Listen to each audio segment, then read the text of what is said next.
Idas e Vidas no Cerrado, um conto por Pavel Dodonov. Olá, me diga uma coisa. Você conhece o Cerrado brasileiro? Tudo bem se você não conhecer. E talvez a depender de onde você mora, é provável que você o conheça, ao menos de vista, sem saber que é ele. Se você mora em Goiás, ou Mato Grosso, ou Minas Gerais, ou no oeste da Bahia, ou no interior de São Paulo, talvez você já tenha passado pelo Cerrado sem o conhecer pelo nome. Talvez tenha reparado nas suas árvores retorcidas ou em seus extensos campos cobertos de grama, com uma árvore aqui e outra acolá. E talvez até ouvido o canto das aves e o zumbido dos seus insetos. Este é o Cerrado, o lugar de árvores que se contorcem como acrobatas no circo e de gramas que ocupam os espaços ao sol.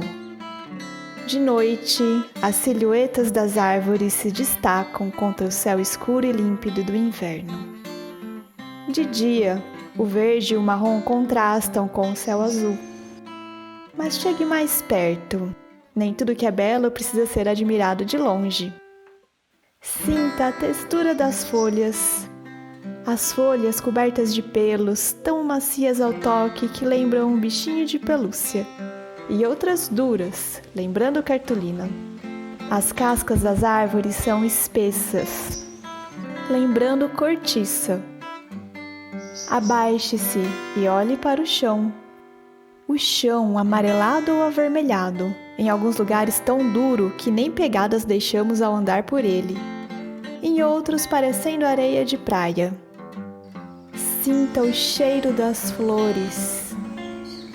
Fique em silêncio, ouvindo as aves que cantam nesse lugar, os saguis que assoviam e os insetos que zumbizam. Sim, vale a pena caminhar pelo cerrado, com olhar atento para perceber os detalhes, ouvidos atentos aos sons da vida, olfato atento aos cheiros. Mas mesmo que você não tenha essa oportunidade, feche os olhos e imagine. Deixe as asas e as pernas da imaginação te levarem a lugares belos e fascinantes. Imagine uma caminhada sob o sol. Mas o sol não te queima, porque você está usando um boné e protetor solar. É uma tarde de inverno e não há uma única nuvem no céu. Ao olhar para os lados, você vê arbustos e árvores de diferentes tamanhos e formas. Algumas se erguem para o alto, enquanto outras ficam mais perto do chão. Algumas plantas são tão baixas que não chegam nem aos seus joelhos. E por entre as árvores, cupins constroem as suas casas, os cupinzeiros, que por vezes chegam a alturas maiores do que alguns dos arbustos. Bem-te-vis e sanhaços, tucanos e maritacas cantam neste entardecer, seus cantos se unindo em uma sinfonia natural. E por vezes se ouvem os assovios de uma família de saguis que pulam de árvore em árvore, retornando ao local onde dormem. Há muita coisa a ser vista no cerrado em um passeio ao entardecer. E talvez neste passeio você encontre a protagonista do conto de hoje. O nome dela é Mika. Mika vivia no cerrado, onde fazia... Bom, à primeira vista, ela parecia não fazer muita coisa. Basicamente ficava lá, parada, vendo as coisas acontecerem ao seu redor. Seria preciso observar ela por um bom tempo e com um olhar atencioso para perceber o que ela fazia. Acho que esqueci de falar.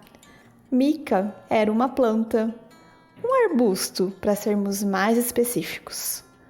Um arbusto de flores brancas, delicadas e miúdas, de frutos pequenos e verdes, de casca fina e de folhas cobertas por uma penugem que sai com o mais suave toque dos dedos de uma observadora curiosa.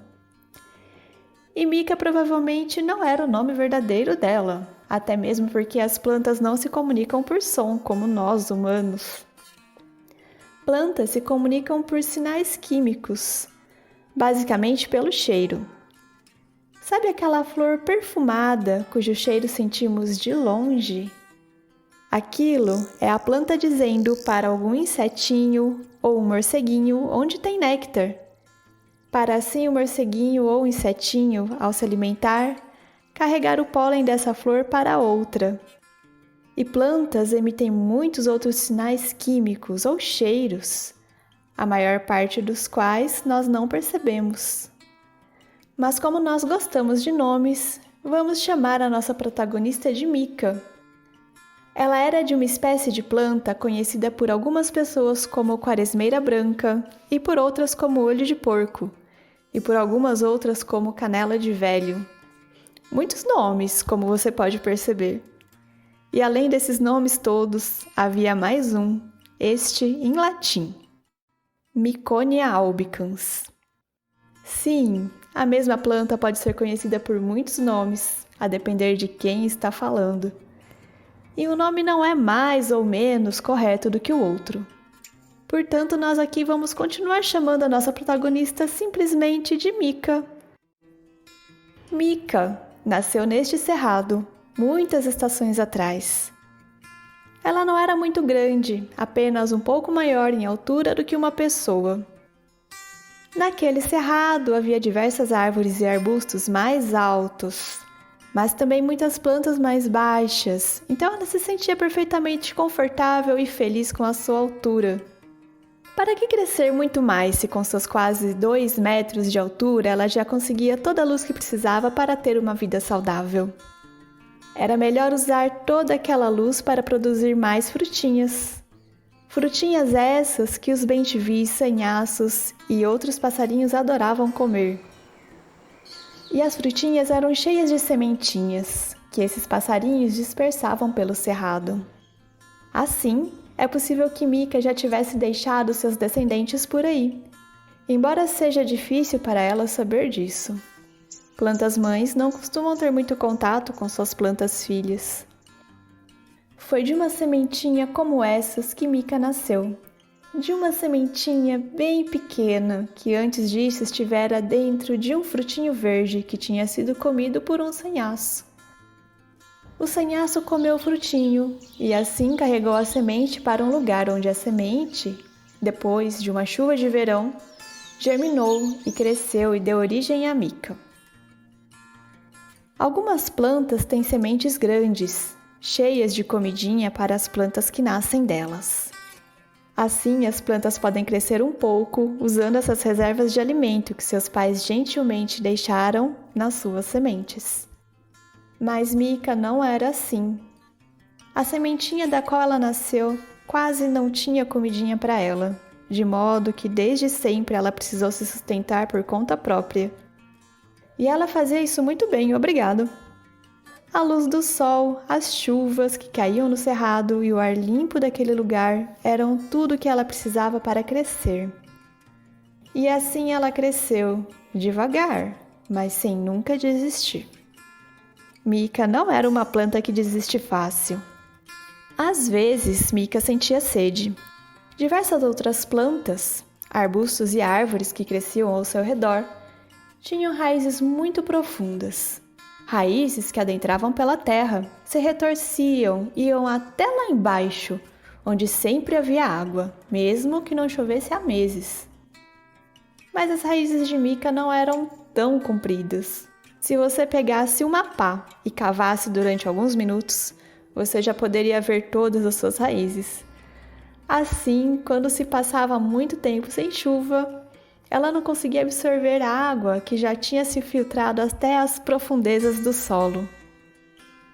Mas assim que as primeiras chuvas caíam, quando a água estava apenas começando a umedecer o solo seco do cerrado, Mica se saciava, suas raízes absorvendo a água tão necessária à vida dela e de todos os outros seres vivos que estão no cerrado e na terra.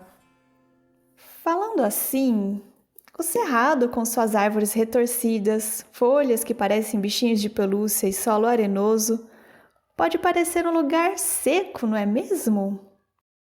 Mas saiba que as aparências às vezes enganam.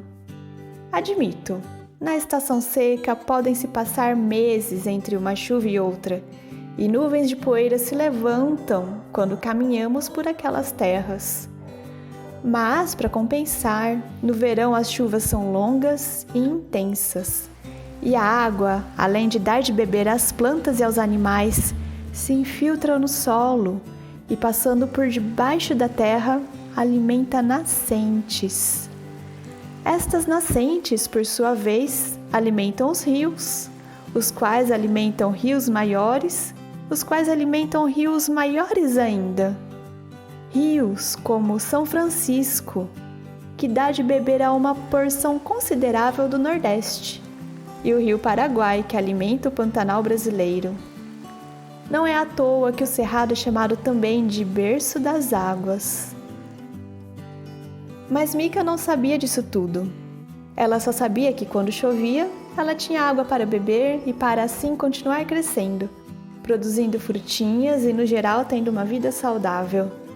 Sentindo o vento e o sol nas suas folhas, o solo ao redor das suas raízes, os insetinhos que vinham visitar as suas flores e a água da chuva, os bem-te-vis e sanhaços que vinham para comer as suas frutinhas e levar suas sementinhas para longe. Era uma boa vida. Mas tudo que é bom chega ao fim. E por vezes este fim vem de forma repentina e inesperada. Era uma tarde seca de inverno. Não chovia havia alguns meses. E não só Mica, como outras plantas estavam sentindo muita sede. Os animais não sentiam tanta sede, pois eles sabiam onde havia um pequeno córrego que os saciava. As plantas não tinham como ir até aquela fonte de água, mas elas já estavam acostumadas a isso. E Mica sabia que, eventualmente, a chuva cairia e o solo novamente ficaria úmido. Não era nada muito diferente do que ela já havia sentido antes. Embora esta seca talvez fosse um pouco mais longa e um pouco mais intensa do que as anteriores. As gramas, outrora verdes, estavam secas. Elas renasceriam depois das chuvas, mas no momento estavam secas e amarelas. Algumas árvores haviam perdido as folhas. Havia água no lago e havia água nos rios que corriam dentro das matas fechadas. Mas onde Mica estava, tudo parecia seco e até mesmo as aves estavam mais silenciosas. E nesta tarde seca de inverno, um novo som invadiu o cerrado. Quer dizer, primeiro era apenas um som. Imagine um chiado permeado por sons de pequenos galhos quebrando e trincando. Não é um som como de alguém caminhando. É um som que, mesmo ao longe, mesmo sem entender do que se trata, assusta, indica perigo. E depois do som veio o cheiro. Cheiro de fumaça. E depois do cheiro veio o calor e finalmente vieram as chamas. Pois alguém, uma pessoa, havia começado um incêndio na margem da rodovia e este incêndio se espalhou pelo cerrado adentro. Talvez a pessoa estivesse queimando lixo e não se deu ao trabalho de apagar o fogo. Ou talvez ela simplesmente tenha jogado pela janela do carro um cigarro ainda aceso. Inicialmente, a chama atingiu as gramas secas, que rapidamente pegaram fogo. E havia tanta grama seca que o fogo se espalhou rapidamente, antes que alguém pudesse fazer qualquer coisa a este respeito. Nem as pessoas puderam impedir que o fogo se alastrasse pelo cerrado. O fogo no cerrado é rápido, é forte, é assustador. Até as árvores mais altas, quando atingidas pela chama, queimavam, suas copas acendendo como palitos de fósforo. O que dizer então de Mica, que não era tão alta e cuja casca era fina demais para protegê-la do calor das chamas no cerrado? Assim, o calor do incêndio atingiu a protagonista da nossa história. O fogo a atingiu, passou e a deixou para trás, sobre o solo coberto de cinzas. As suas folhas antes verdes agora estavam escurecidas. A seiva não mais corria pelo seu tronco. As folhas enegrecidas caíram e com o tempo se transformaram em pó. Seu caule permaneceu em pé por mais tempo, mas agora era quebradiço, e sua cor era a cor do carvão. E as suas raízes, debaixo do solo, coberto de cinzas, continuavam esperando a água das primeiras chuvas para trazer de volta o verde ao cerrado. Por mais quente e intenso que seja o fogo no cerrado, ele não penetra debaixo da terra. E mesmo que as raízes de Mika não fossem muito profundas, elas eram profundas o suficiente para que o calor do incêndio não as tivesse atingido. E sabe aquela água e aquela luz que Mika absorvia? Nem tudo era usado para produzir frutinhas. Parte era transformado em, digamos, estoque de alimentos, que ela guardava nas suas raízes na parte do caule que ficava debaixo da terra. Talvez fosse por causa da lembrança de quando ela estava apenas começando a crescer e não tinha nenhuma reserva de comidinha que ela era tão diligente em fazer e armazenar essas reservas. Mas é mais provável que fosse simplesmente como ela era, precavida para algo que ela nem sabia que poderia acontecer. Alguns meses se passaram e o cerrado continuava sem folhas, seu solo coberto de carvão e suas árvores enegrecidas. Era um cenário triste para quem o via pela primeira vez. Mas havia vida debaixo da terra. Pois o que pareceu ser um fim acabou se tornando um recomeço. E quando as chuvas voltaram e o solo novamente ficou úmido, e quando os passos das pessoas não mais erguiam nuvens de poeira, algo lindo aconteceu. Árvores maiores, cuja casca grossa as havia protegido do calor do incêndio e que esperavam pacientemente a volta das chuvas, criaram novas folhas, trazendo de volta o verde às copas do cerrado. E gramas, que esperavam pacientemente esses meses todos, cresceram e recobriram de verde o solo. E em meio às gramas e na sombra parcial das árvores, Mika também acordou do seu sono profundo e começou a crescer. Era igual a como havia sido tempos atrás, quando ela tinha acabado de germinar da semente. Mas também era diferente, pois agora ela tinha reservas de comida e suas raízes eram desenvolvidas e absorviam rapidamente água e nutrientes daquele solo. Assim ela cresceu mais rápido e mais forte do que da outra vez, e em poucas estações já estava novamente produzindo suas frutinhas, que bem-te-vis e sanhaços vinham comer.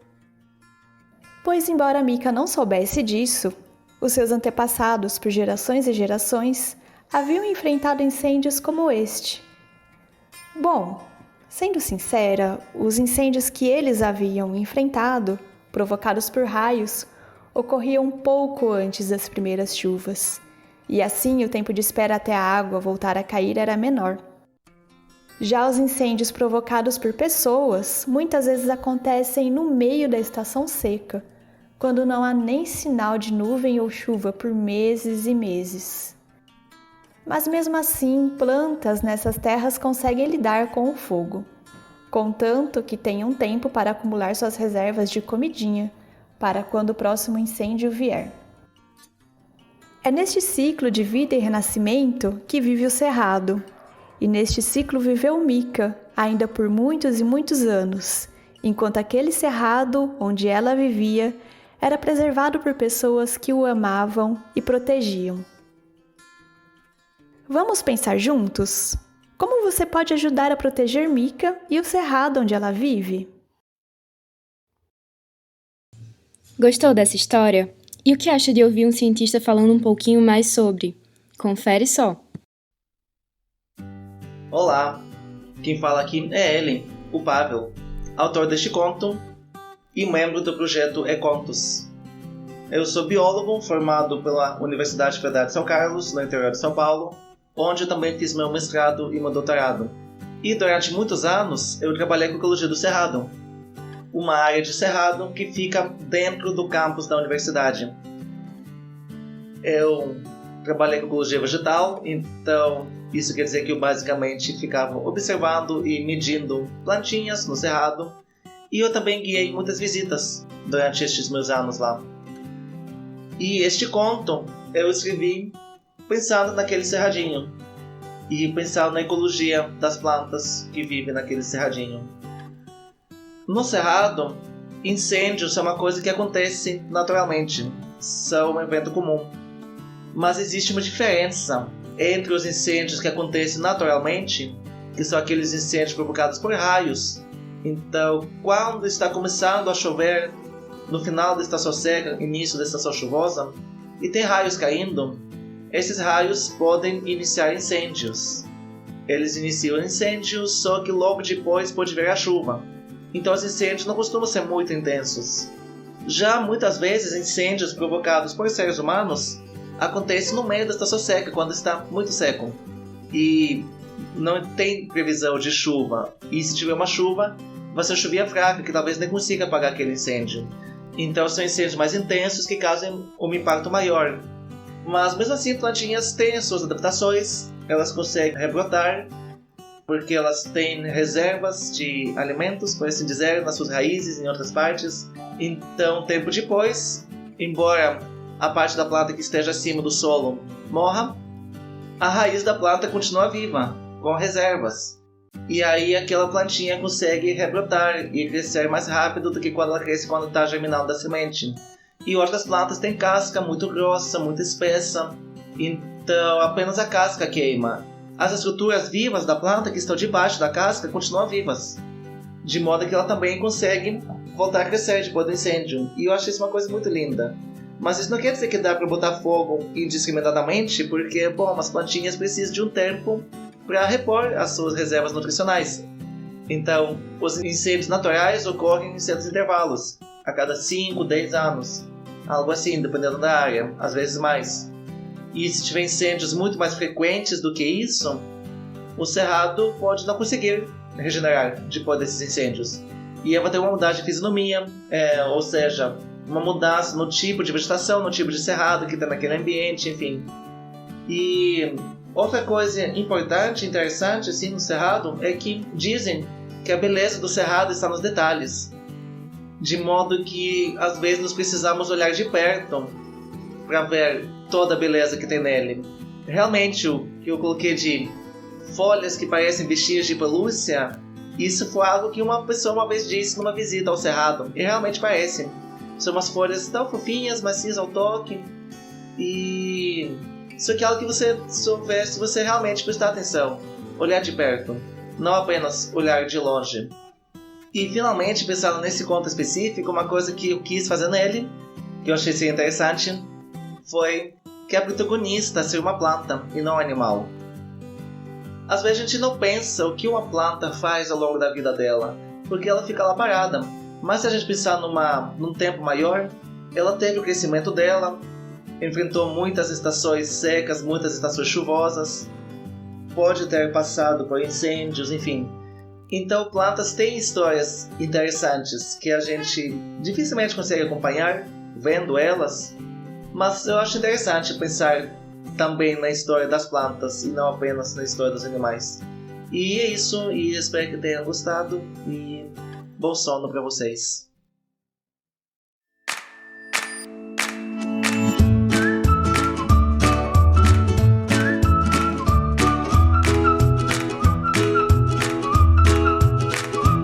O E-Contos é um projeto de extensão que recebe o apoio do PROEST da Universidade Federal da Bahia. Foi idealizado por estudantes de ecologia, mas agora é composto por uma porção de estudantes de outras áreas. Se quiser saber mais, nos encontre nas redes sociais, na descrição desse podcast e nos siga para ficar por dentro das novidades.